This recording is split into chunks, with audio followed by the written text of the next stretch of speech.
Namaste. Tonight I'm going to read Volume 1, Book 1, Vidyeshvara Samhita, Chapter 7, Shiva manifesting himself as a column of fire in the battlefield in the Shiv Puran. Om Vakratu Namakaya Surya Koti Samavrupa.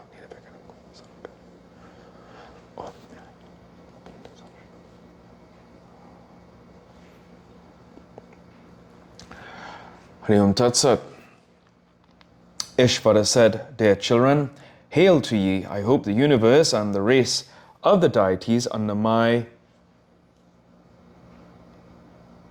suzerainty flourish in their respective duties. O gods, the fight between Brahma and Vishnu is already known to me. This agitation on your part is like a redundant speech. Thus the consort of Amba consoled the concourse of devas with honey-like speech, sweetened with a smile in the manner of appeasing children.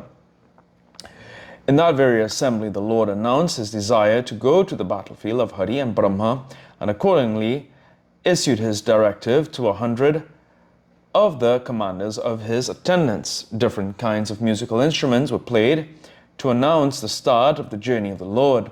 The commanders of the attendants were in readiness, fully bedecked in their ornaments. Seated in their respective vehicles, the Lord Consort of Ambika mounted the holy chariot, shaped like Omkara, from front to the back and embellished in 5 circular rings. He was accompanied by his sons and gunners. All the devas, Indra, and others followed. Honored suitably by the display of banners of various colors, fans, chowries, scattered flowers, music, dance, and the instrument players, and accompanied by the great goddess Parvati, Pashupati Shiva went to the battlefield with the whole army. On espying the battle, the Lord vanished in the firmament. The play of the music stopped and the tumult of the gunners subsided. There in the battlefield, Brahma and Achyuta, desirous of killing each other, were awaiting the result of the Maheshvara and the Pashupata weapons hurled by them. The flames emitted by the 2 weapons of Brahma and Vishnu burned the 3 worlds. On seeing this imminent, untimely dissolution, the bodiless form of Shiva assumed the terrific form of a huge column of fire in their midst. The 2 weapons of fiery flame, potential enough to destroy the entire world, fell into the huge column of fire that manifested itself there instantaneously. Seeing that auspicious, wonderful phenomenon assuaging the weapons, they asked each other, "What is this wonderful form? What is this column of fire that has risen up? It is beyond the range of senses. We have to find its top and bottom." Jointly deciding like this, the 2 heroes, proud of their prowess, immediately set about assiduously in their quest. "Nothing will turn up if we are together." Saying this, Vishnu assumed the form of a boar and went in search of the root. Brahma, in the form of a swan, went up in search of the top, piercing through the nether worlds and going very far below. Vishnu could not see the root of the fairy column. Utterly exhausted, Vishnu, in the form of a boar, returned to the former battleground. There your father Brahma, who went high up in the sky, saw a certain bunch of Ketaki flowers of mysterious nature falling from above. On seeing the mutual fight of Brahma and Vishnu, the Lord Shiva laughed. When his head shook, the Ketaki flower dropped down. Although it had been in its downward course for many years, neither its fragrance nor its lustre had been diminished even a bit. The flower had been intended to bless them. Brahma said, "O Lord of flowers, by whom had you been worn? Why do you fall? I have come here to seek out the top in the form of a swan." The flower replied, "I am falling down from the middle of this primordial column that is inscrutable. It has taken me a long time, hence I do not see how you can see the top. Dear friend, hereafter you must do as I desire. In the presence of Vishnu, you must say like this, O Achyuta, the top of the column has been seen by Brahma. I am the witness for the same. Saying this, he bowed to the Ketaki flower again and again. Even falsehood is recommended in times of danger.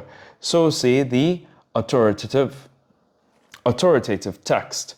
Returning to the original place, on seeing Vishnu there, utterly exhausted and lacking pleasure, Brahma danced with joy. Vishnu, in the manner of an eunuch, admitting his inability to a woman, told him the truth that he could not see the bottom. But Brahma told Vishnu like this, O Hari, the top of this column has been seen by me. This Ketaki flower is my witness.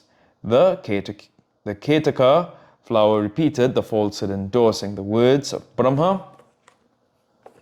In his presence, Hari, taking it to be true, made obeisance to Brahma. He worshipped Brahma with all the 16 means of service and homage.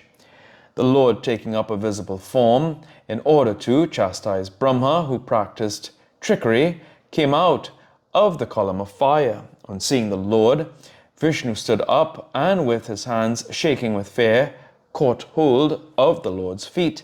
It is out of ignorance and delusion about you, whose body is without a beginning or an end, that we indulge in this quest prompted by our own desire. Hence, O sympathetic being, forgive us for our fault. In fact, it is but another form of your divine sport. Ishvara said, O dear Hari, I am pleased with you because you strictly adhered to truth in spite of your desire to be a lord. Hence, among the general public, you will have a footing equal to mine. You will be honored too likewise. Hereafter, you will be separate from me, having separate temple, installation of idols, festivals, and worship. Thus, formerly the Lord was delighted by the truthfulness of Hari and offered him a footing equal to his own, even as the assembly of the Devas was witnessing the same. Footnotes.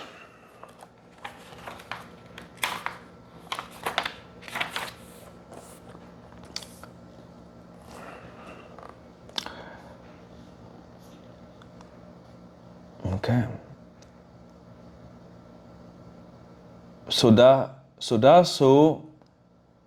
Sodasopakara. The 16 acts of homage to a deity are mentioned. They are differently enumerated elsewhere. Also in the Tantra Sara enumerates upakaras.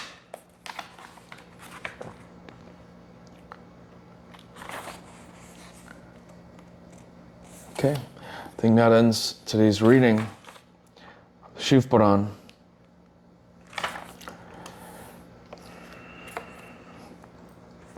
Om Prabhu Pranadam Yom Veshwanadam Chakanadam